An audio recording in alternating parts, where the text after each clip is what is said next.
আসসালামু আলাইকুম ওয়া রাহমাতুল্লাহি ওয়া বারাকাতুহু। নবী করিম রাউফুর রহিম সাল্লাল্লাহু আলাইহি ওয়াসাল্লামের বিলাদত এর মাস, জন্মের মাস, নবী করিম আলাইহিস সালাতু ওয়াসালামের আগমনের মাস, নবী আলাইহিস সালাতু ওয়াসালাম এর ত্রিভুবনে কদমে আতহার, কদমে পাক রাখার মাস এই 12ই রবিউল আউয়াল, এই রবিউন নূর শরীফ, এই 12 রবিউল আউয়ালের মহান দিন।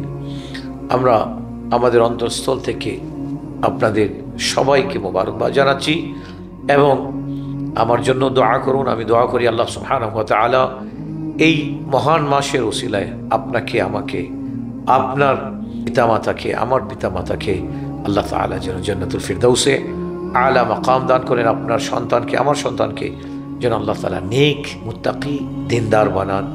আমিন। ওয়াসসালামু আলাইকুম ওয়া রাহমাতুল্লাহি ওয়া বারাকাতুহু।